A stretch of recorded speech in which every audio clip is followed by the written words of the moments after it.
All right. Can everybody hear me okay? Yeah? I think I hear myself well. All right. So, hello everyone. Thank you for coming. So this is our clandestine and illicit economies as drivers of land system dynamics. Just to introduce myself very quickly, I'm Nick Magliocca, University of Alabama, and my co-organizer. I'm Beth Tellman. I just finished my PhD at Arizona State University. Yeah, thank you. And I'll be starting a postdoc at Columbia Earth Institute in the fall, changing affiliations. So we wanted to give kind of a brief introduction to why we put together this session and are so interested in studying this topic and hope to inspire it to grow in the land system science community. I'm going to start with this comic here from 1942 with the idea to look beyond the lamplight. So there's two men on the street and one says, I'm looking for my quarter, I dropped it. And the other says, well, did you drop it here? And he says, no, I dropped it 2 blocks down the street. And the response is, then why are you looking for it here? And he says, well, the light's better here. And to me, I feel like this is sometimes, unfortunately, what we do when we study land systems or other socio-ecological systems is kind of conveniently go to where the data's good, where we think we're going to get a good result, instead of actually looking beyond the lamplight. Maybe some of the most interesting questions are where there's little data, hard to access data, these kind of hidden activities that we don't understand very well. And what we kind of hope to challenge and catalyze with this session is to inspire people to look beyond the lamplight, beyond the human activity that we're typically used to collecting data for, that's represented in the census and other traditional socioeconomic factors, and dig in a little bit deeper to hidden processes. And that's really important. If you look at just deforestation, near half of the deforestation globally is illegal. And in some of the places where rates are the highest, like Indonesia and Brazil, an estimated 80% of deforestation is illegal. So failing to tackle this activity in illicit transactions head on really ignores kind of one of the largest drivers of this land use change. And it's typically been studied historically qualitatively by political ecology, anthropology, the social sciences. We understand more or less maybe how illicit transactions work at the transaction scale, but it's really been ignored in quantitative land system models. And we really feel like that needs to change. We gotta bring in illicit activity into the lamplight for land system science and treat it as one of the key causes, factors, and drivers that we understand. Especially over the last 10 to 20 years, when we have phenomenon like large land-scale acquisitions, which some call land grabbing, large sums of financial capital that flow in sometimes illicit or hard-to-trace ways that are reshaping the Earth's surface. This is one example of a study that kind of shows some of these dynamics. So this is a study that looks at tracing money from tax havens into the companies that are responsible for deforestation and beef and soy in the Brazilian Amazon. And what this study found is that up to 70% and maybe even as high as 90%, there's large uncertainty bars here, of course, because of the data, of the capital responsible for deforestation in this region flows through tax havens. So there is a real capitalization that enables land change in this area that's really been overlooked. The way that we define illicit transactions, and actually this is an invitation too for you to think about this, let's problematize it. How would you define an illicit transaction? Would you even use the word illicit? But we think about them as exchanges that are not allowed or permitted either by a formal law or by a social institution. They're sometimes known by these other terms: illegal, corrupt, criminal, fraudulent. These are very normative words used to describe this type of behavior. And what's really interesting about them from a methodological standpoint is that they're typically hidden, which makes them hard to study. And that's the challenge that this session will take on, and we hope to have some discussion with you about that. Oh, I have my own. Yeah. There we go. Okay, so we've got a really nice program, I think. So unintentionally, we're both going first and second. We didn't mean to turn this into the Nick and Beth show. We apologize for that. But we'll start with a little bit of the work that we're presenting. We'll be studying the cocaine trafficking network and its links to land use change. But then, as you see, we have a great variety of topics and problem domains that we're going to study. So all the way from illegal gold mining in Ghana, talking more generally about illicit financial flows in global resource extraction, and then also looking, hopefully, I'm not sure if our final speaker's here. If you're here, please raise your hand. Okay, we may need to improvise, but that's okay. We have a final speaker looking at illicit oil activities in Niger Delta. And then we will continue on. That's supposed to be, this is part B. So this is tomorrow morning session after the plenary. This is the additional session. We had a possibly cancellation for the second speaker, first speaker on here. So what we'll probably do tomorrow is we're going to have sort of open forum discussion. We've prepared some provocations with the help of our collaborator. And we will pose these questions, and hopefully some of the insights that come out today we'll be able to discuss, particularly around this question of what do you consider illicit or illegal, and how that enters into land system science. And then we'll finish up with a few other, again, variety of topics, looking in Nigeria, another talk in Ghana, and then also looking in Amazonia. So all these activities, they're happening all over the place in many different land use impacts. So we're hoping to give quite a diversity of topics here. And then finally, I just want to make a quick plug too, that on Friday, we have a kind of companion session for this, which is looking at the sort of normative elements and asking questions particularly about policy and governance of illicit or clandestine transactions. And we have 3 excellent speakers coming from, I believe they're all NGOs, right? And looking at Tom Johnson from the Gecko Project, and Tim Steinweg from Aid Environment, and Fry, I'm sorry, I'm probably going to butcher your last name, Mutundoro, okay, from Transparent International in Zimbabwe. So please come by for that one as well.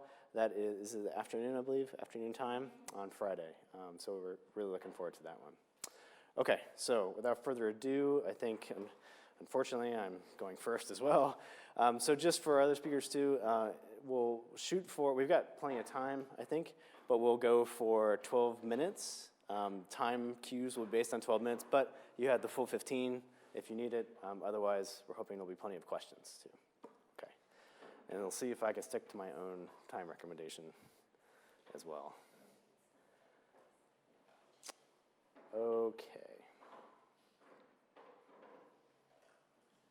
All right, so what I'm going to talk about today is some of the work, and that's really washed out with all this light, but that's okay.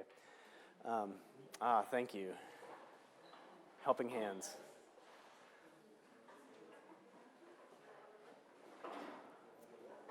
That's great. Great mobilization. Perfect.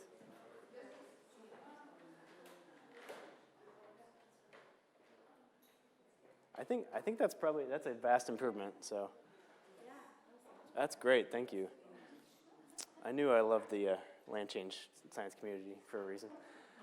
Okay, so I'm going to present some work today a little bit about modeling cocaine trafficking networks and their response, in particular, to counterdrug interdiction efforts. And I'll define each of these here in a little bit. But so I'm going to put up this picture, and in fact, this talk is not going to be focused on this picture, which, if you recognize it, is the global forest change product. In fact, I'm going to leave that to Beth to talk about.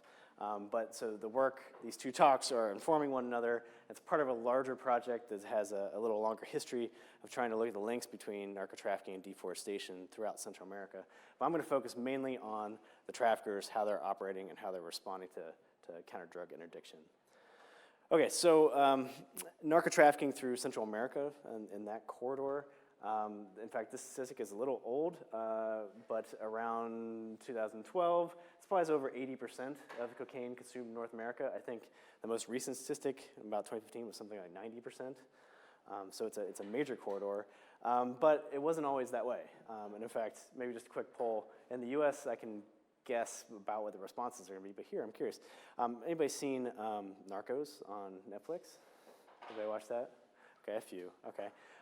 So that's all here. Where's my state? So that's all right here. That's all happening prior to 2005 or so. That's what that show is all about. That's like the big drug cartels and going into Miami and going through the Caribbean.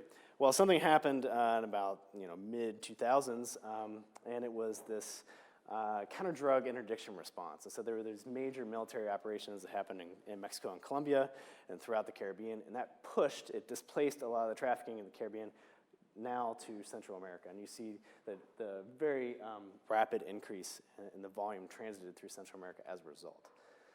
So let me just pause for a second and talk a little bit about interdiction. What does this mean? So these are essentially efforts that are designed to primarily disrupt the trafficking operation, either by seizing or otherwise negating the shipments as cocaine moves from production regions of South America northward towards U.S. markets. These are carried out by a wide range of agencies. From the U.S. perspective, it's the U.S. Coast Guard, the DEA, Customs and Border Patrol, but they also work with a variety of country partners throughout Central America with their military and law enforcement partners.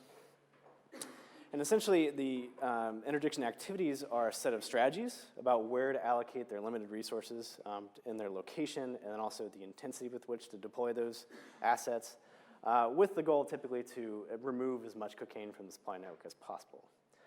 And the rationale is, well, if we do that, we can create scarcity, and this in turn will increase the operating costs for drug trafficking organizations. This ultimately increase retail prices in the U.S., for example, and then thus deter drug use. Well, so interdiction within this transit zone, Central America corridor, this movement of the drug northward, has been essentially an element of U.S. drug policy for over 40 years now, and it doesn't work, right? We've seen pretty effectively demonstrated that it doesn't work. And in fact, it really only has this very ephemeral impact on retail prices after interdiction events. And in fact, over the long term, what we've seen is that cocaine prices in the retail market in the U.S. have decreased over time, and the purity is actually going up, right? And we've seen an increase in production and thus increase in volume that's now entering the U.S. market. I've recently been told that this statistic is way out of date, and so I'm just going to say it's more than 1,000 metric tons that's moving into the U.S. market per year. And it has also, interdiction, this unintended consequence of expanding the zone through which drugs are trafficked. So between 1996, 2017, the transit zone, as we call it, has expanded from 2 to 7 million square miles. So that's roughly the area of the continental United States, the lower 48. And we refer to this effect as the cockroach and balloon effect. So essentially, you find one node where drugs are moving, you go in and interdict it, that tends to scatter the routes to other places. Or if you take out an entire local network, that tends to just displace this phenomenon to somewhere else. So those two effects are something that we were exploring with this project, trying to understand the sort of spatial implications of interdiction strategies. So what do we know, right? So we know that narco-trafficking networks are distributed, adaptive, highly dynamic, and the subject of modern popular media. And interdiction is just the opposite. It tends to be very bureaucratic, reactive, very slow. So what we know is that there is this link between narco-trafficking and its proliferation and then the specific interdiction strategies, but we don't exactly understand that mechanism. How is interdiction leading to this expanding area? And part of this is because the way this is typically studied is this connection between production areas and consumption markets, and thus the transit zone is kind of treated as this black box. We don't really understand the spatial nor temporal dynamics within that transit zone. And this is particularly important if we want to understand how narco-traffickers are responding adaptively to interdiction. How are they able to persist and continue operations in the face of this ongoing war on drugs? Right? So the consequence of this, as we've seen, is that interdiction tends to be reactive, and we're really trying to understand what are the mechanisms that narco-traffickers use to adapt, particularly through space. Okay, so our overall objective, understand where, why, and how narco-traffickers operate in these spaces. To answer this question, we built an agent-based model to try to actually model the decision-making of narco-traffickers and how they navigate this space. And then we want to then use that to understand the vulnerability of the landscape and as it currently stands, and then potentially predict future vulnerabilities in response to interdiction. And in fact, this is the topic of an ongoing project. And some future work / current / still developing, and Beth will talk a little bit more about this, is linking the dynamics, these spatial adaptations to interdiction to the deforestation patterns that we've seen. Right? And I'll let you talk more about that. Okay, so very quickly about the agent-based model. So we're trying to just build this, essentially starting from a theoretical point of view, looking at how decision-making is made based on minimizing risk while maximizing profits. We have 3 types of agents in this model. There are 2 trafficking network agents. You can sort of think of these like cartels. I'll get into the nuances of that if you want to talk at break. But essentially, they decide where these trafficking nodes are going to be, what the overall cocaine volume is going to be in the network, and then how to expand or contract the network in response to counter-drug interdiction efforts. And then we have the individual trafficking nodes. So these are sort of the local drug trade organizations. And they purchase incoming shipments and then decide who in their network downstream they're going to sell those shipments to. And this is based on this profit-risk calculation. And then there's the interdiction agent. So it's abstracting the coordinated effort between all these agencies, and they try to decide which routes they want to interdict at what particular times. Okay. All right, and so this is just I can't go into this, but there's a phenomenal team supporting this. This model was built upon a wealth of extensive ethnographic fieldwork, experiences in the field, several different databases sort of fragmented across many different locations. Again, we can talk about that later. If you're interested.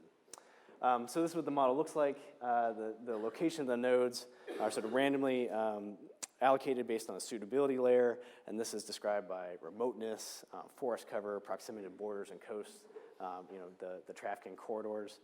Let's see, I'm going to speed up just a little bit. We think about transaction costs. So as the distance of the shipment increases, it also becomes more costly, but it also is more profitable.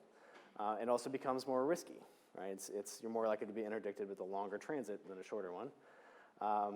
And interdiction risk also increases with proximity to borders and proximity to population centers. Right? So that gives you kind of the spatial context in which this is occurring. So what we did is we did a model evaluation and calibration using a couple different empirical observations, empirical patterns. One is that we know historically there's been this timing of cocaine moving south through Central America. So initially, the longer transit routes from South America into Guatemala were exploited first because they're the most profitable, but then they were also most at risk for interdiction, and gradually interdiction was presumed to be the mechanism that pushed them south over time. So we're trying to recreate that historical trajectory. Then we also have department-level cocaine flows from the Consolidated Counter-Drug Database. They're using to compare the simulated drug flows to what was observed in this database. We test an alternative model decision, so we're guessing a little bit about how narco-traffickers actually make decisions. And one is to test this, is this sort of paired cartel and then local drug trafficking organization structure realistic, or can we just create this from a total bottom-up type of operation? So we test those different model versions. And we did some local sensitivity analyses, examining variation in key parameters. And one of these I'll show is variations in interdiction capacity, as that's very relevant. And hopefully this will play. There we go. So what you're seeing here is this is going to be a video of this model playing. All the little dots you see are, in fact, the trafficking nodes. The black lines are potential routes. You'll see nodes highlighted in red, and they'll change size. That indicates the volume of cocaine moving through a particular node at a location and time. And then if you see one of these X's with a highlighted in magenta routes, that means an interdiction event interrupted that flow. And so the main dynamic, we'll see if we play. Hopefully, there we go. So what you see, the main dynamic here is it starts out as a very consolidated drug network. Interdiction comes into play, and you get the cockroach effect, right? They scatter, and you get the balloon effect as well as the networks start to spread across space. But after time, after the traffickers adjust to this, they're able to then reconsolidate routes into new locations, increase profits, and the cycle kind of repeats itself over time. So there's this continual contraction and expansion. And we get to see what else is on YouTube right now. Okay. So that gives you a sense for what the model dynamics look like. This was, again, trying to recreate this historical trajectory, and the model did pretty well, and that you see the earliest shipments are up north, and then gradually over time they drift southward, driven mostly by this interdiction influence. And this one I don't have a ton of time to go into, but this is looking at sort of the year in which you see the largest shipment move through. The most interesting trend that pops out here is that the largest shipment tends to correspond with the first shipment, the further south you are in the trafficking network. But this has eventually made its way back north again, and some of the largest shipments now are moving through Guatemala again, but much later in the period. So there's this sort of constant shift through space in response to interdiction. I'll show just one of these. There's a whole series of these available in the paper, but essentially we looked at all these departments highlighted in blue. These are where we have this observed flow, or estimated, I should say, flow data from the CCDB database. The model version with the network agent, so the top-down cartel is here in the blue. The one that does not have a network agent and is just the bottom-up trafficking nodes is the one in the black. And consistently across these departments, we see that the model with both the top-down and bottom-up influence performs better, reproduces these flow patterns better. And then overall, we did fairly well in many of these departments of reproducing, particularly the timing of the peak and the trajectory. May not always get the magnitude correct. We're working on it. But in some of these places, like Gracias a Dios and Honduras, it looks pretty good. And this was a very clear indication that model version with both the network agent and the trafficking agent worked pretty well. One other thing I want to point out is those that do not have an asterisk we used in the actual calibration as well, so we'd expect those to be pretty good. With this asterisk here, so Atlantico Sur, it says right here, this was an out-of-sample point that we tried to simulate, and here we were able to reproduce the trajectory and timing of the peaks pretty well. A little bit overestimating the volume, but there's reason to think that it's underreported in that other database. And for some of these, we actually didn't have a time series enough to look at departmental level, so we had to do country. And for Costa Rica, it pops out again that the version with the network agent is much better. Okay, so I'm going to violate my own time restrictions and go over just a little bit. But so here's I think one of the more important punchlines. So if you start to dig into this a little bit and look at the median volume delivered, so this is essentially as you change the interdiction capacity, 125 was the baseline. It's essentially the number of routes per time step that can be interdicted. As you start to vary that around the baseline, with median volume delivered, you see it actually dropping as you increase interdiction capacity, which if you're in the interdiction business, that looks pretty good. And then also, you look at the total volume seized, you increase interdiction capacity, and you start to seize more. So from a law enforcement perspective, you're like, okay, this is working, we're doing fairly well. Well, then it starts to get a little muddy. When you start to look at the value seized, so increased interdiction capacity, and past that baseline, there's really no difference. As you apply more assets, there's really very little change in the value that's being seized. And then once you look at the total value seized, again, there's very, very little difference as you increase those interdiction assets. But this is where it really starts to look grim. So as you increase interdiction capacity, there's no change in the number of active trafficking nodes. So at one point or another, pretty much the same amount of nodes were touched. So this is not reducing the spatial expanse of trafficking throughout Central America.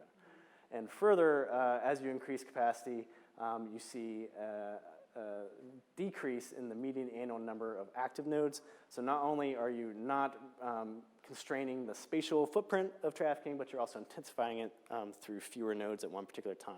So it's touching all these places still, but you're getting more drugs moving through one location at any given time. So not good if you're in law enforcement. So the takeaway, so we did fairly well, I think, at trying to propose a mechanism for how this adaptation process works and its particular spatial footprints.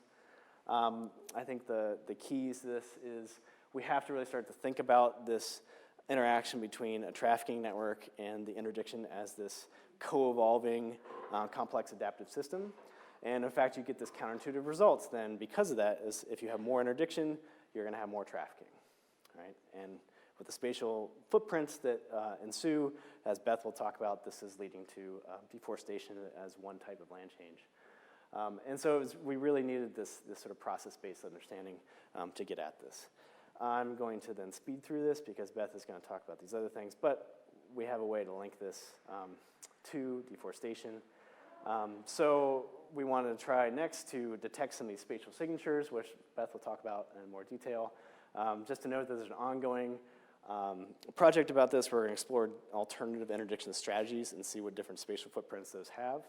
And then also we're looking to expand this and do some comparative analysis with other illicit networks and look at their impacts on land systems. So with that, I'm sorry to go over, and thank you.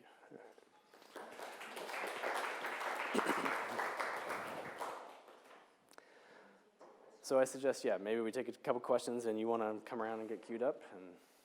And can you help us queue up talks and do that? Thank you. Any questions? What do you need me to do? Oh, just to help her queue up the next talk.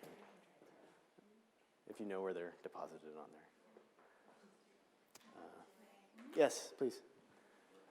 Are you working with the DEA and other drug enforcement agencies with this project? No. Do they like what you say, or do they rather you don't say it? We are not working with them. In fact, this is the consolidated counter-drug database is unclassified, so it's technically publicly available. It's very hard to get, but that's an interesting topic and one that Kendra McSweeney can talk at length about. But it's really this collaboration between multiple agencies, both U.S. and international, to report all this data in a centralized place. It's full of holes. It's biased, we know this, but it is the best available we have. So we've mostly been working on, at that level. There was a recent media story that came out in response to this paper, and the author of that story reached out to DEA, and their quote was, "We do not have data to support this analysis," which is, I don't know. So no, we're not. And I'm not sure what they think of it because they're not commenting. Joe? Yeah, so you have one point where you said that after increasing interdiction, the value of seized cocaine or trafficking did not increase as did the volume. Right. Why is that? Is it because of the type of cocaine being seized? No, it has more to do with where in the network it's being seized. Right? So one of the consequences of interdiction was to push the trafficking south, at least the first shipments. And as you move north, the cocaine becomes more valuable because of the risk associated with moving it. And so what you saw was narco-traffickers essentially adapting so that there was a good amount of interdiction happening further south in the supply chain where it was relatively low value, but focusing more on protecting those high value routes. And so on average, even though you could interdict more, it might be happening lower in the supply chain where it's relatively cheaper or less valuable, the cocaine, whereas they're still maintaining the ability to maximize profits by going around interdiction and finding higher value routes. Yeah. So it is this co-evolution, for sure. All right, we should probably move on then. Maybe I catch you a break? Yeah, just briefly, because you mentioned the interdiction with the crackdown, especially in Mexico from 2006. Mm-hmm. But was there any assessment of what the U.S. was doing in partnership with governments in Colombia, Bolivia before Evo Morales, on tackling production and whether that had any influence in the detectable effects? No, we did not assess that, and I'm sure it does influence these dynamics in some way, but we were focused mainly on this transit zone because so little is known about that area. Thank you for the question.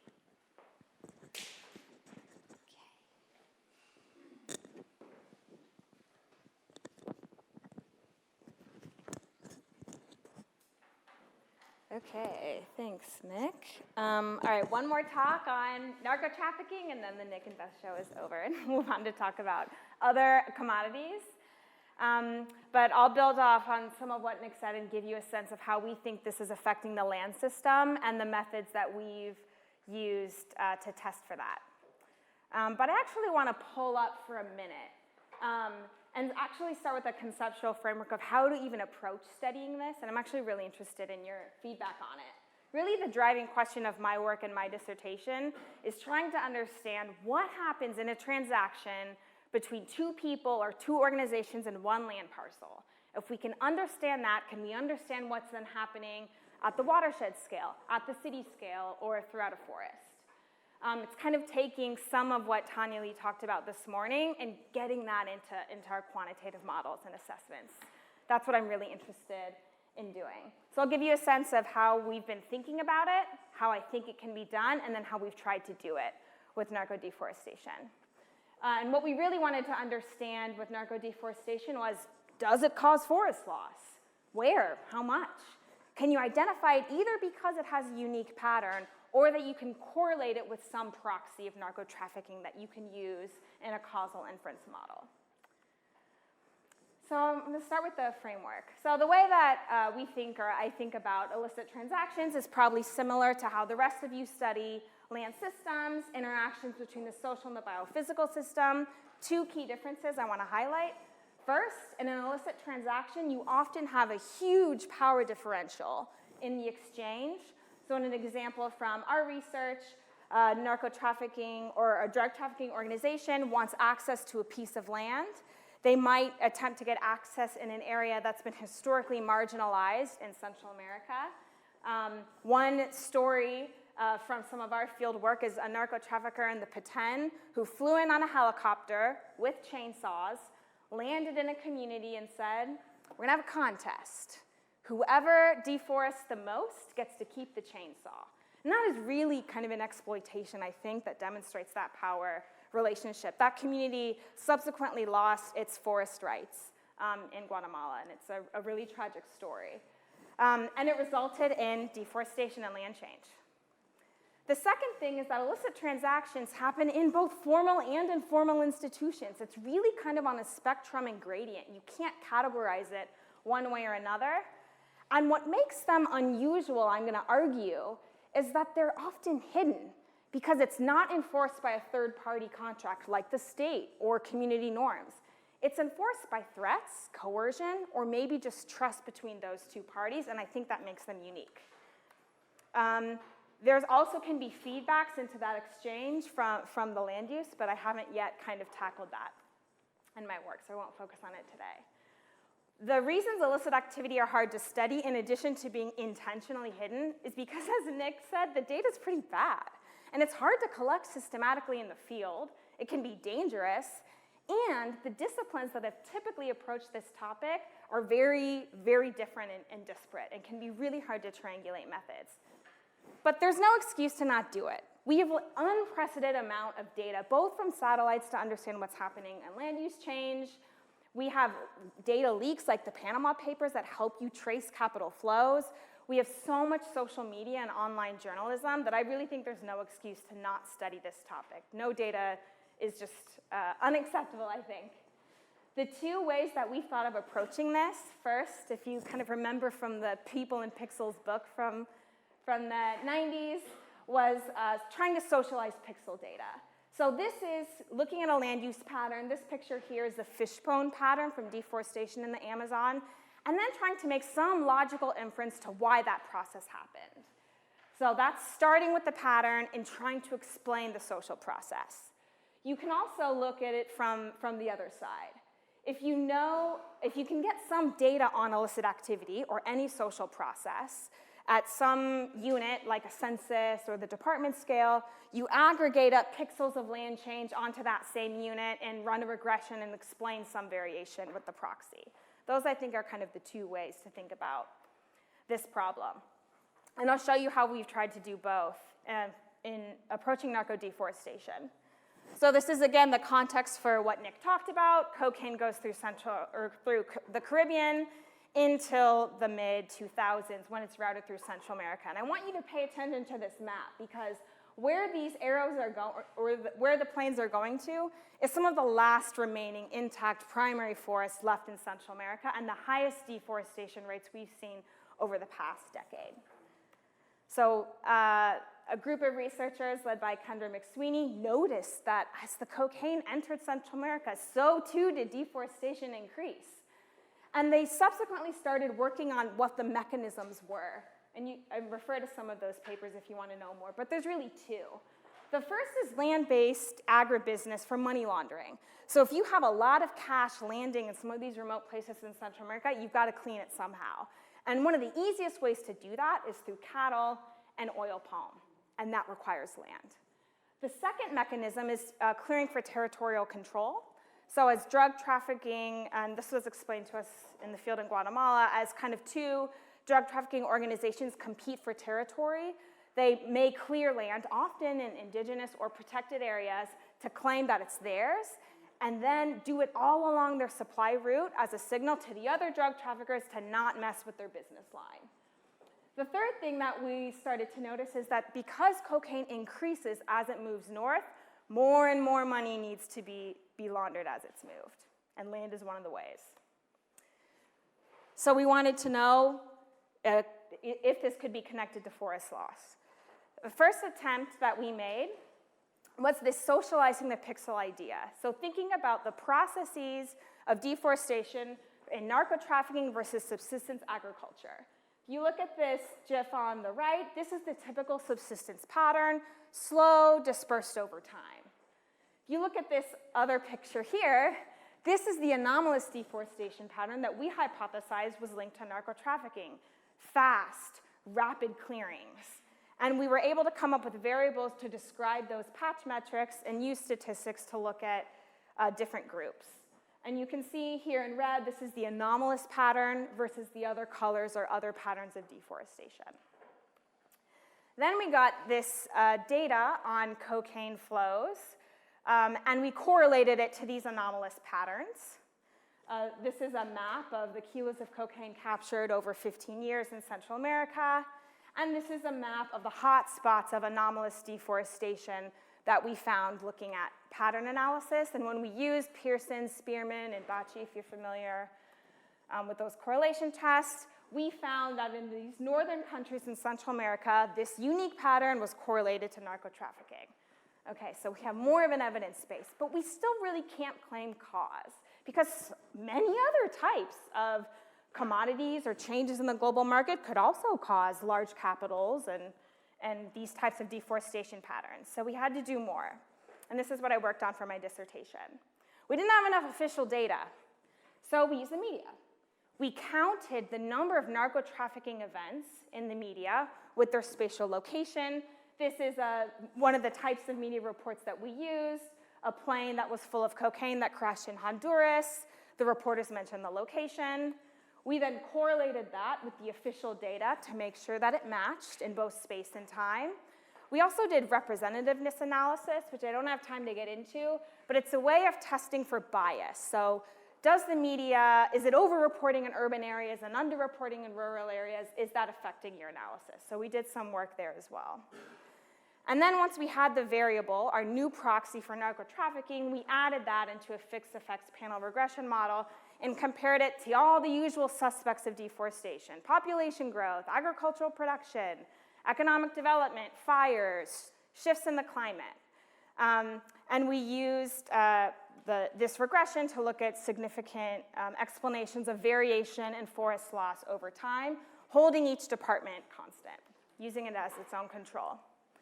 And this is a graph of Gracias a Dios, Honduras. You can see the blue line is the media event counts, and the green line is deforestation. It's a pretty tight relationship. And we also see that plays out in this coefficient plot.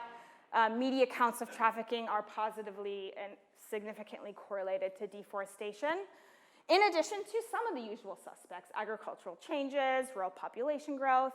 We also see that the model that includes the narco-trafficking variable can explain 6% more of deforestation over time than had it been omitted. And in some countries like Honduras, you get a 10% increase in the R-squared. The implications of this work, first, is a causal effect on forest loss of narco-trafficking is measured through this method. We found that this is concentrated in Nicaragua, Honduras, and Guatemala, the places where cocaine increases as you move north. Also, I would argue this may be an ecological cost of the US war on drugs. If you pair what Nick just showed with what I'm showing you, as the US war on drugs pushes traffickers into more remote areas, forested areas, it's causing deforestation along with it. And I think more broadly for land system science, for people who want to kind of use these methods maybe in your own system of study, there's a risk that you underestimate the causal effect because any proxy that you capture of illicit activity isn't going to capture the whole picture. But it's possible to do. It can be incorporated into quantitative models. And then these, I think, are kind of the 3 steps that I would suggest approaching this, is first you have to start at the parcel level. You've got to understand the process and the mechanism by which illicit transactions happen. Bring in theory from political science, criminology, economics, people from other disciplines to understand it. And field work is one of the most important things you can do to understand that mechanism. And then I think pattern analysis, like I showed with anomalous deforestation, is a good way to go if you don't have data at the beginning. Try to just use exploratory statistics to look at, hypothesize unique patterns that might be associated with the process you've come to understand and see if you can get a handle on it there. But you gotta be careful of equifinality. Multiple processes can give rise to the same pattern, so it's really a partial explanation. And then I think pixelizing social data, like the media, can serve as a good proxy, but you do have to be aware of bias in those data sets, like the media that we used. And I think kind of combining all of these different methods, we can start to get a better handle on studying illicit activity. The last thing I want to say, I realize I'm running out of time, is what else I think needs to be studied, and that is the links between illicit capital and political capital, which we really haven't taken on. There are mayors in Central America that have been indicted as narco-traffickers, so there are real links between who's regulating land and who's making money on narco-trafficking and how those 2 things are related, and we've got to get a better handle on that.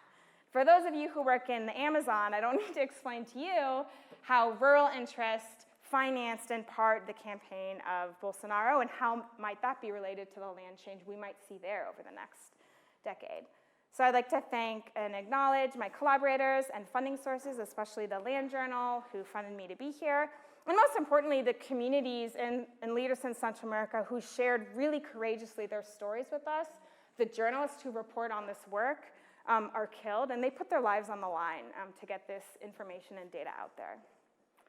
I'll take some questions.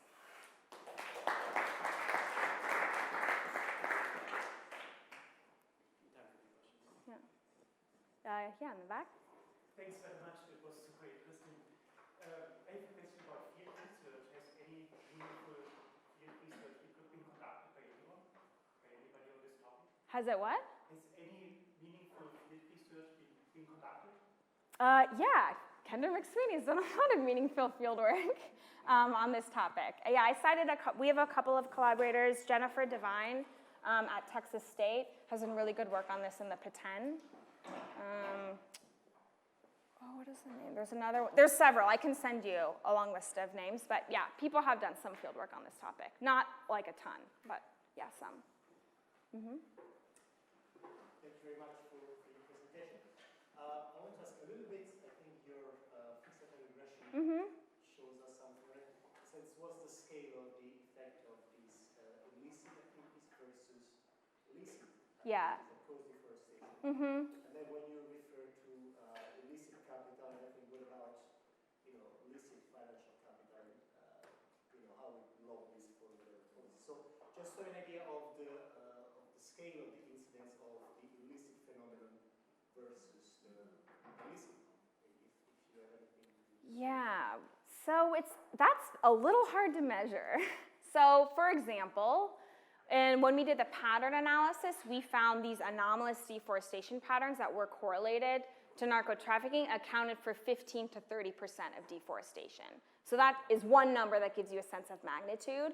In the fixed effects model, it's much less. It maybe explains an additional 5 to 10%.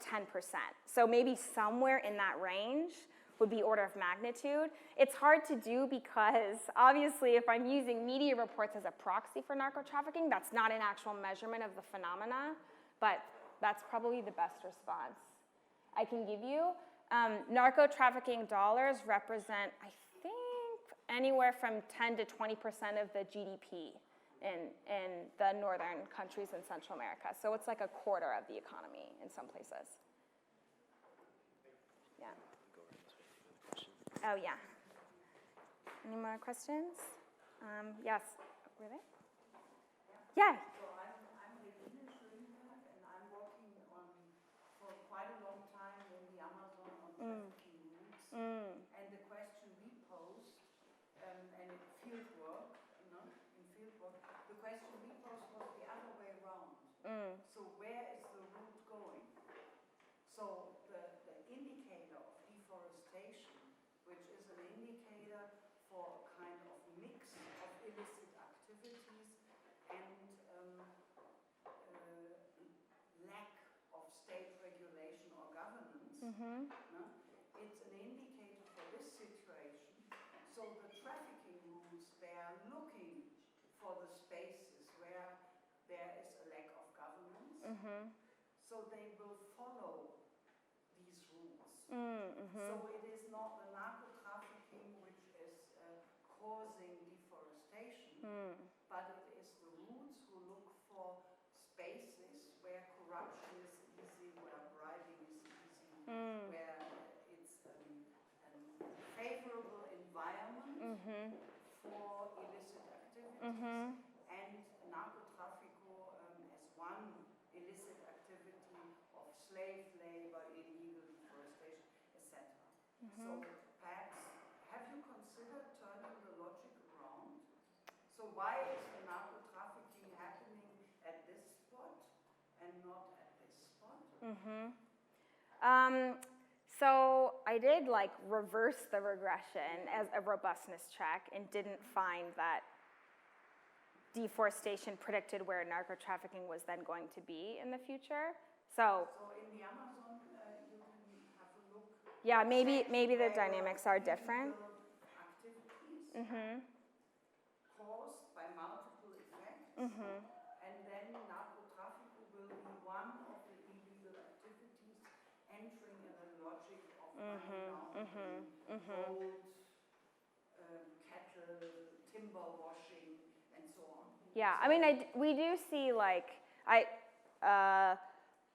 timber, even like kind of illegal trafficking of cheese, cars, human trafficking. People who were involved in those activities then become enrolled in some cases in drug trafficking. So I do think there's relationships between multiple and using the same routes. But one thing I do want to be a little bit careful of is to say that these are places of like lack of governance, because they are peopled places, at least in Central America, that have community governance and systems.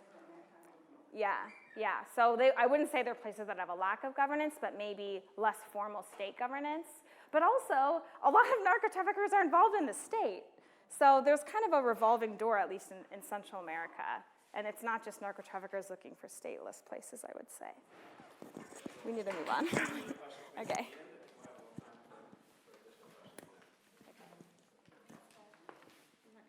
Okay. That was great. Yeah, we're good. Sorry? You have to use it Oh, because of the thing. It will not be recorded.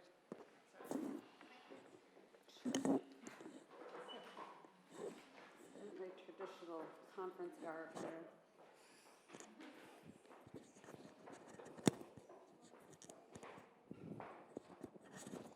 Is that good? Yeah? Okay. Okay, so I'm really happy to be here, and thanks so much to Beth and Nick for organizing these great sessions, but also for just giving us two fantastic presentations. So I'm going to be presenting some work today that are bits from papers that have been published in the last year. I'm going to keep it pretty empirical, but if you have questions about theoretical perspectives, I'm happy to answer those at the end. So As I'm sure we're all very well aware, in 2008 there was a global financial crisis which started in the US with unregulated banks and shady lending practices and soon rippled across the globe. And as financial and speculative markets become unstable, gold-backed reserves become a safe haven for capital investment. And so the 2008 global financial crisis precipitated a modern gold rush. And what I'm going to be describing in Ghana today is not dissimilar to what has happened in other areas of the world in the last several years.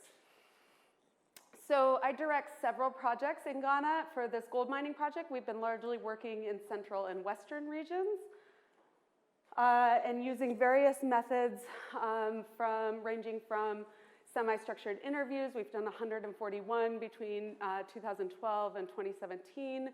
A household survey in 2 communities along the River Ofin, as well as extensive participant observation in various venues and sites, analysis of official documents, participatory mapping, and then also remote sensing analysis of these 2 images. So this is a high resolution.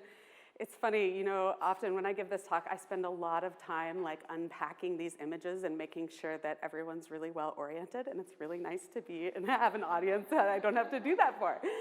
So this is this is right at the onset of the global financial crisis, and this is a road cutting through the landscape. You can see running parallel to the road is the River Ofin, a section of the River Ofin, relatively healthy looking in 2008. Of course, everything that's dark is vegetation, ranging from a forest reserve up here in this corner.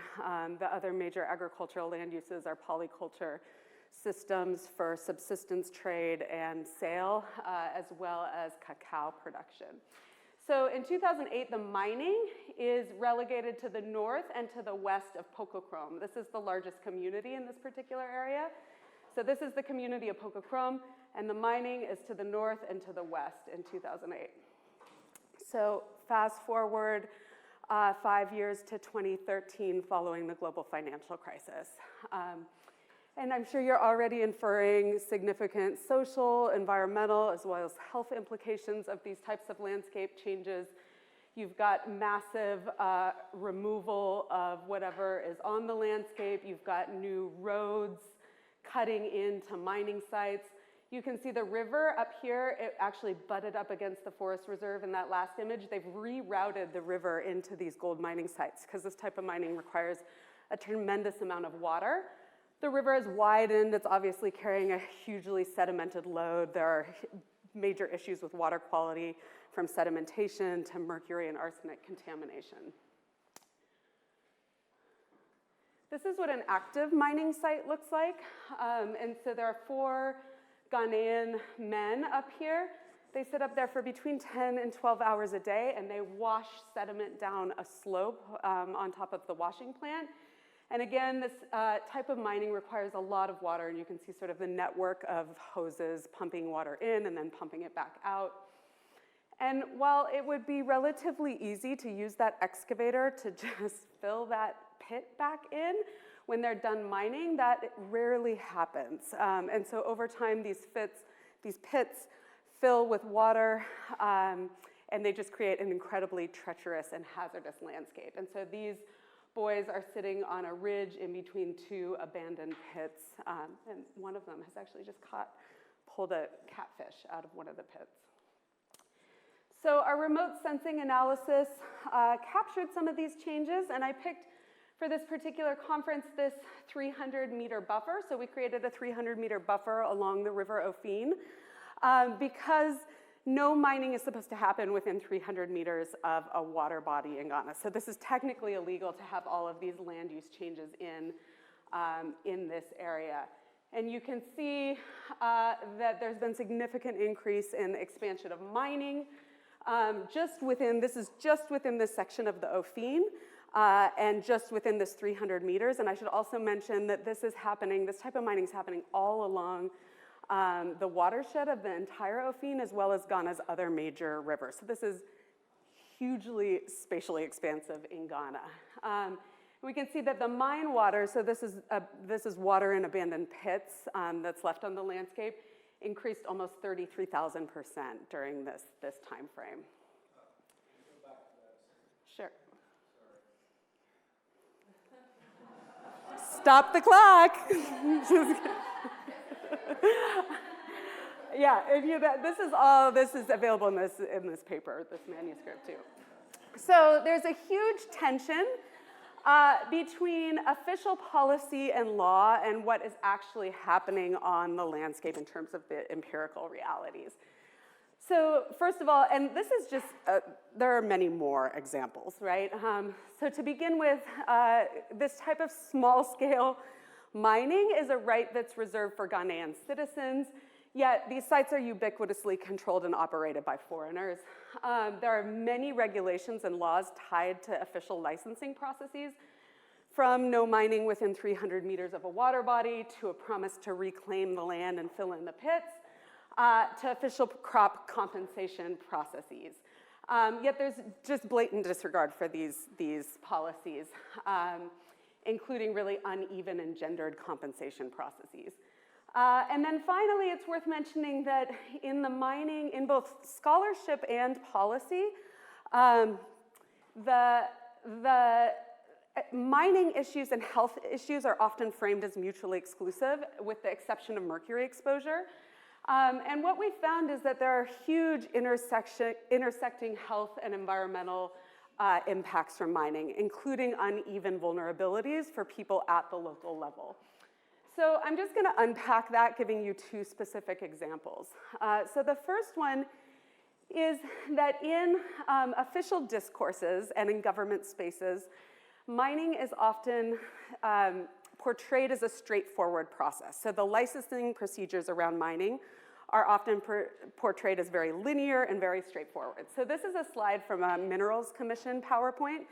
And the Minerals Commission in Ghana is the agency that manages and controls subsurface mineral rights. And so they say, you know, you go to your area of interest, you conduct a search, you apply for the license, you register with the EPA, the Environmental Protection Agency, It's very linear, it's very straightforward.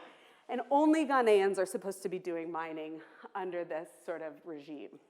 And what we found is that in practice, things are, of course, much more complicated. And so the processes that actually enable foreign mining and landscape change look more like this. So the prospecting is done by foreigners, surveys are developed, then a Ghanaian frontman, and these are labels that they use in Ghana. These are not sort of words that we've attached to these subject positions, but these frontmen will then go to the Minerals Commission and get the license. Compensation then happens, if at all. And then the sites are turned over to foreigners for a goodwill fee, which is often via a handshake, which is called a handshake, which is a synonym for a bribe. And then foreigners begin mining, and this entire process is often backed by big men. And so this really relates to the narco trafficking piece too, right? That these are politicians, bureaucrats, corporate elites, typically Ghanaian citizens who are sort of bankrolling this entire operation. And so one forestry official captures the role of the big men really well. He says, quote, "Part of the concession the Chinese were mining fell inside a reserve. I went to the site with the police. Oh, they ran to the bush when we arrived, but we managed to collect 5 foreigners and brought them to jail. These guys hadn't been in jail 3 hours when I got a call from a big man in a cross that says, release them. What am I supposed to do? I can lose my job. And the police? Now they just go to the site and people dash them something small. There's no incentive for anyone to do his job." And then the second thing is that malaria has increased hugely in these communities, including among people who should have, quote unquote, acquired immunity, which is adults and children over the age of 5. And so in our household survey, 72% noted an increase in malaria in the household since 2008. 80% reported that someone in the household had suffered malaria in the last year, and most of those cases were in women and children over the age of 5. And this has, one of the things that we've argued in the most recent Annals paper is that this has wrought significant psychological distress for women in particular. So As food insecurity goes up, and women are largely responsible for food preparation for households, they're largely responsible for childcare, particularly when kids are sick, right? And so when sickness goes up, when food insecurity goes up, this becomes hugely stressful for women. And so one woman said, when you have children, you know they will get sick. So we already factor this into our planning. If the child falls sick, it's part of our daily business. We leave everything behind and take them there because we must. But these days, children are continuously sick, and then it's worrying because we have to work, but we're always taking the child to the clinic.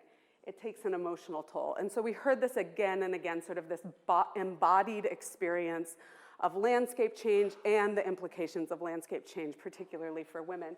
And this is something that's been, hasn't been dealt with a lot, both in sort of land change science as well as political ecology, is sort of the mental health implications of landscape change and through these embodied experiences.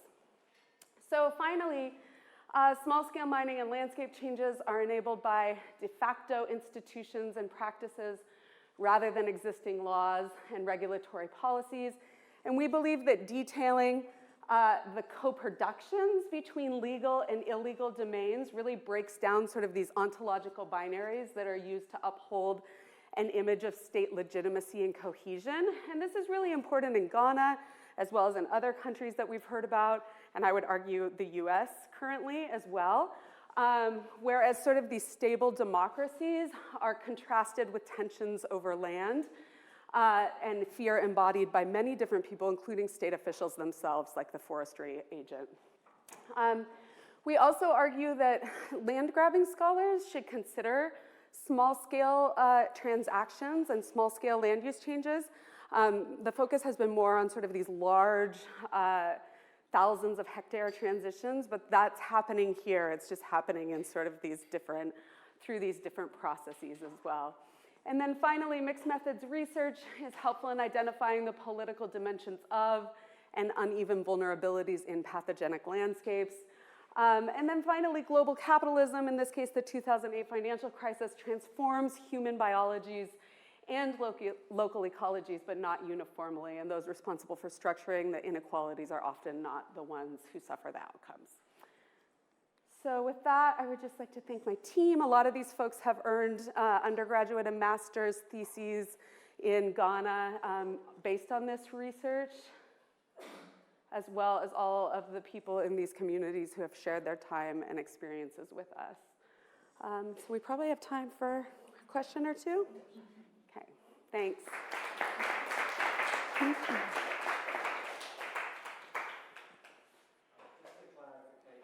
Sure.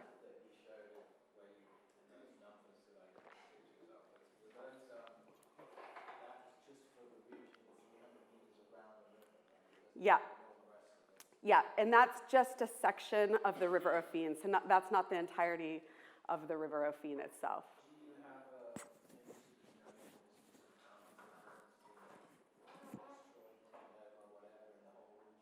I would love to work with somebody who has those modeling skills if they're in the room to kind of maybe extrapolate from our data looking at the whole watershed as well as other rivers.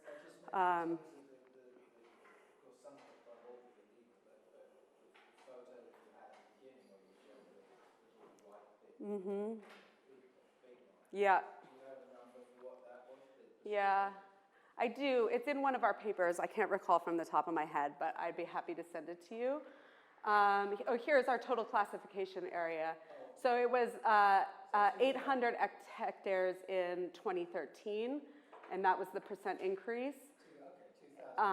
And then 200, so almost 1,000 hectares total of just mining and mine water in terms of transformation. Yep. Right. Thank you so much. That was a fascinating talk. I'm curious how you do this research, like actually on the ground, because it seems like it could be quite dangerous with all of these powerful actors, and how do you manage that? Yeah, so I think that it has become so de facto. This is so part of everyday life now that people were really open about it, you know, from Chinese miners to state officials to people in the communities. And Ghana has, since the most recent presidential election, really clamped down on mining. But a lot of that was in response to sort of international pressure. This was written up in the media, in a lot of international news sources. And also pressure from the US Embassy as well. And so, yeah, we didn't find a lot of, we found people to be very transparent, very open. You know, one of the things we talk about in the development and change paper is that with state officials in particular, there's sort of this shifting performance where they'll sort of outwardly, in particular spaces, perform this sort of state cohesion and official procedure. And then in other spaces, more informal spaces, they'll talk very candidly about what's actually happening. So there's kind of a shift in discourse and performance around this. But for the most part, it was just so ubiquitous, so everywhere that people were really quite open. Yeah. Anyone else? Hi.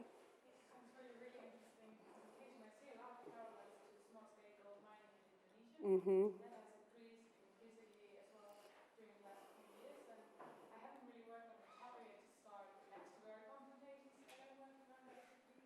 And I was wondering, I never thought about the linkage from the small scale gold mining to the financial crisis. Yeah. And you didn't really be explicit how you link those. Do you have any local data that really supports that link? Or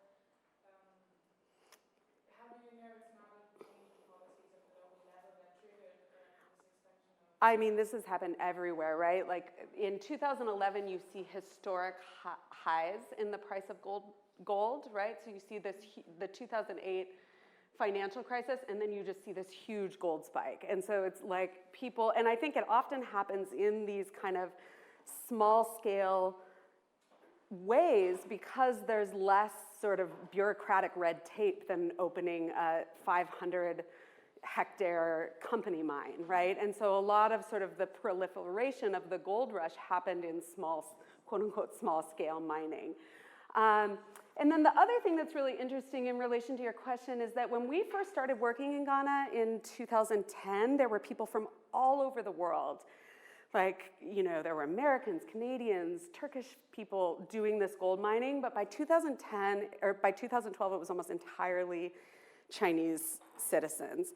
And so there's also sort of the international development context, and a lot of people said that, you know, Ghana, as well as many other African countries, borrowing billions of dollars from the Chinese government, and that allowing Chinese citizens to come in and do this type of work is sort of an informal condition to some of those big development and lending agreements. So I think you're right. It's not just the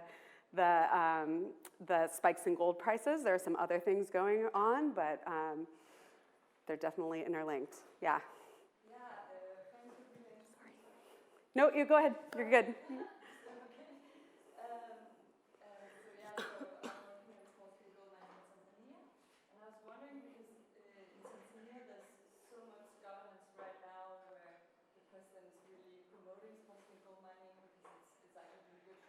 and there's a lot of things happen.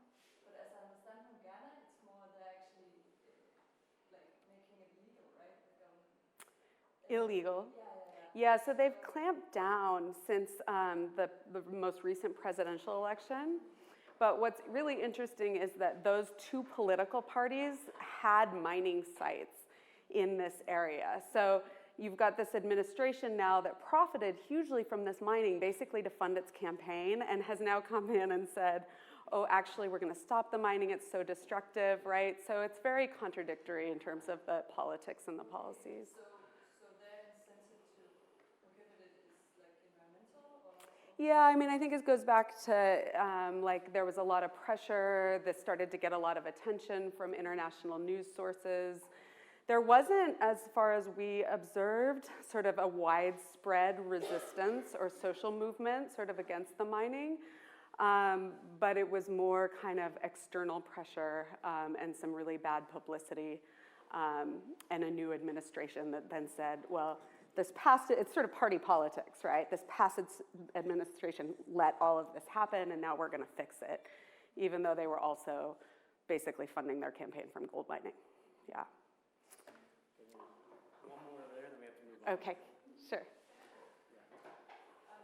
Since we are in an illicit economy session, I just wonder whether I'm not in Colombia, Mm-hmm. so just the National University in Colombia, South America, Yeah, gotcha.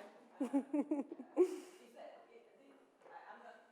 familiar with Ghana, but did you find or did you see a trade-off between illicit economies? And I mean, in Colombia, when the gold price went up, the illicit mining went really up, and it became one of the most important drivers of deforestation in the West. And actually, for the first time, Colombia became maybe not the top one country producer of coca. It descended because it was easier to traffic gold. Actually, the demand in this case was from Florida. Right. How do you sell, I mean, this sort of like Yeah. trade-off with the illicit economy? Yeah. And how do we push for the illicit gold Right. that is from outside? Sure. Yeah, so one of the things that state officials sometimes would tell us is that all of this type of mining is illegal. It's all illicit. And then when we would go to the sites, people would come with their concessions and their licenses to show us because they thought we were there to check them, right? So a lot of this mining is actually like, it's legal. They have the paperwork, but the practices that they're doing are like, they're not following regulations, they're breaking the laws. So they're tied up within each other in terms of kind of the legality of having a concession, but the illicit like breaking of environmental laws, of giving children mercury, right? Like all of these other things. And then I think also like a lot of the Chinese miners have started to arm themselves. And so there's this illicit gun manufacturing that's happening now throughout Ghana, where people are making guns. A lot of the miners, especially the laborers who have to work 13 hours a day, are turning to methamphetamines and other drugs to keep them awake for these like horrible shifts where they make $10 a day, right? So I think it goes back to somebody's point earlier that a lot of these sort of illegal activities, although I'm even like, I think like sort of cautious to use that word because they're so co-productive with the legal, right? But they're very tied up in each other, I think. Yeah. All right, thanks very much.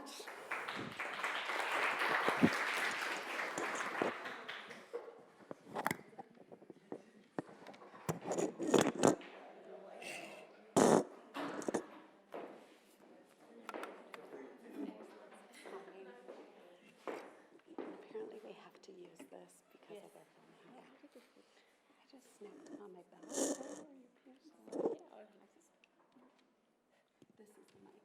This is the mic. Okay, I take it like this. Good afternoon. It's a pleasure to be here, and I'll take a totally different perspective. And I will be very brief, since I've been asked to give a flash talk. So a flash talk should be done in 3 minutes. Maybe I take a bit more because I was asked to be a bit longer, but I have not prepared more than 3 minutes. I'm a lawyer, so I'm coming from this normative side. I'm a lawyer working at a city here at the University of Bern, and I'm not so familiar with the topics you are working on. So I have been working now for many years with geographers and social anthropologists, but from a legal perspective. And I'm co-leader of a project, of an international project, which is called Curbing Illicit Financial Flows in Commodity Trading. And it's a project which deals a lot with tax avoidance, tax evasion schemes in commodity trading. And I've been asked to present just very briefly from our perspective how we deal with the question of legality and illegality in this debate, since I think it's a discussion which could inform you guys when you look for further research areas to delve in. There's another discussion taking place. We have been invited as part of our research project by the UN and by the UNCTAD. UNCTAD is in charge of measuring illicit financial flows as part of the SDG agenda. Under SDG 16.4, they have the mandate to say how many illicit financial flows do we have in the world. So in order to do that, in order to be able to monitor illicit financial flows, you have to know first what is it. So what is illicit financial flows? It also relates to Graziano's question. When do we have a legal investment in land and illegal investment in land? When is illegal to a certain extent illegality involved and when is no illegality involved? But can it be that there is no illegality involved in a strict illegal sense, but it's still unethical, so it's deemed illicit? But can it also be that, for example, in the case of small-scale mining, that it's illegal, since there's a breach of law in several cases, but it's maybe not so unethical because it's this kind of small-scale mining might be very important for making a good livelihood. So when is illegality or illicitness as intense as that it should be measured as illicit financial flows under the SDG agenda? This is at the moment what UNCTAD is trying to monitor and to assess, and these categories need to be built. There's a bulk of literature which is out now, which is coming out, and could be interesting for you to, when you're looking for future research areas, to delve into this literature in order to get a bit to get the idea of what is also out there. And we have come up with a concept paper which will be published very soon, and just a few words on how we as lawyers, for lawyers it's difficult to deal with the term illicitness, no, because it's not illegal, what does it mean? How lawyers would approach this topic. What is illicit financial flows? So usually you say, or it's said that there must be some illegality involved. Either when the money is earned, or when it's the resource is transferred, or when it's used. So you can, at the stage of earning, you can have some kind of illegality when you trade it, when you trade resources, land resources, or commodities, or when you use it and sell it. But you can be, this illegality can be of criminal nature. It can be a breach of criminal law, but you can also have a breach of administrative law. For example, you can have in tax evasion, tax avoidance, you might not have a breach of criminal law, but of administrative law. And this is also, in legal terms, is illegality, but does it amount to be illicit? So these questions are still open. So as regards illicit financial flows in natural resources, we have put here down 4 categories which seem to us the most important ones. So the first category refers to the sale proceeds from illegal resource extraction, as in, I think, illegal resource extraction and trafficking, when something is really deemed as illegal in drug trafficking, etc., oil thefts, conflict commodities, etc. This is the cases we have been listening to. But then you can also have some kind of corruption or illegal activity involved in land governance. So, for example, you have land concessions which are given basically on a legal basis, but corruption was involved. Then thirdly, you can have some kind of illegality involved in trading, when you trade the commodity, the resource, etc. When you do mispricing, for example, you price in a wrong way and in order to save taxes, or evade taxes. And fourth, and which I think is very important if you do research in northern countries, also is the use of real estate to launder money. So this is, according to my understanding, quite an under-researched topic. For example, if you look at Switzerland, we don't have any statistic on land sales. We don't know the prices when the land is sold to others, to whom does it go, at what price. There's no national statistic on that. There was a research program which looked for researchers looking precisely at this topic. They did not find any researchers who would delve into that, but there was an estimation. For example, when you had in Switzerland a discussion on, there was lots of black money and non-taxed money in Swiss banks, and when there was a shift towards more transparency in Swiss banks, the prices in land, they went up. And there was the estimation that this money then was invested in land in Switzerland, but no one knows exactly how this works, and basically no research is done on this kind of topic. So I have the impression, besides of all these questions you are dealing with, which are very important and interesting, all these phenomena relating to tax evasion and land governance are very interesting, important to look at.